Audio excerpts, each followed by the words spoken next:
Hello बच्चों, कैसे हैं आप सभी। आशा करती हूँ कि आप सभी बहुत अच्छे होंगे और आप सभी ने जो पिछला अध्याय है उसे कंप्लीट कर लिया होगा। तो चलिए अब हम चलते हैं हमारे तीसरे अध्याय में, जो कि है भारत के राष्ट्रपति। तो यहाँ पर आपको बताया गया है कि अब तक भारत के 15 राष्ट्रपति यानी कि प्रेसिडेंट हुए हैं। आइए उनसे मिलते हैं। तो चलिए जानते हैं उनके बारे में। सबसे पहले राष्ट्रपति हमारे कौन थे? डॉक्टर राजेंद्र प्रसाद। और ये कौन से ईयर से कौन से ईयर तक थे? 1950 से लेकर 1962 तक। ठीक है। नेक्स्ट कौन है सेकंड नंबर में? वो है डॉक्टर सर्वपल्ली राधाकृष्णन। और इन्होंने कब से कब तक किया है रूल? 1962 टू 1967। ठीक है। आगे कौन है? आगे है डॉक्टर जाकिर हुसैन। और इनका टाइम पीरियड क्या था? 1967 से लेकर 1969 तक। आगे आपको दिए हैं वीवी गिरी। इनका टाइम पीरियड था 1969 से लेकर 1974 तक। आगे है फखरुद्दीन अली अहमद। और इनका टाइम पीरियड क्या था? 1974 से लेकर 1977 तक। आगे नीलम संजीव रेड्डी। इनका टाइम पीरियड 1977 से लेकर 1982 तक। फिर आगे जो 7वें नंबर में है वो कौन है? ज्ञानी जैल सिंह।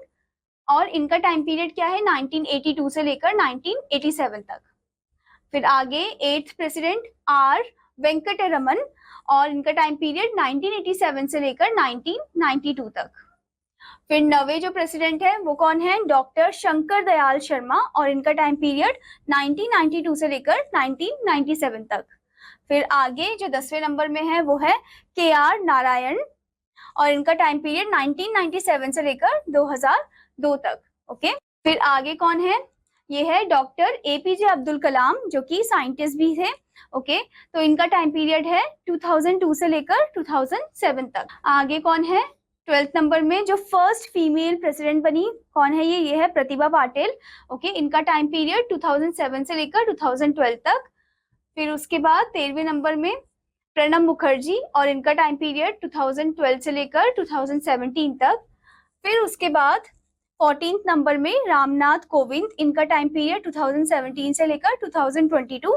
और फिर हमारे अभी जो करंट प्रेसिडेंट है 15वें नंबर में, वो कौन है? वो है द्रौपदी मुर्मू, जो कि 2022 से लेकर अब तक है, यानी कि करंट टाइम तक है। ओके। और ये हमारी दूसरी महिला प्रेसिडेंट है। ओके। आशा करती हूँ बच्चों कि आपको यह अध्याय अच्छे समझ में आया होगा। और आपका होमवर्क है कि आपको ये जो भी प्रेसिडेंट है इन सबके नाम लिखने हैं और आपको याद भी करना है कि किसने कब तक रूल किया। इनका टाइम पीरियड आपको याद रखना है। ठीक है। अब मैं आपको मिलूंगी अगले अध्याय में। तब तक के लिए धन्यवाद बच्चों।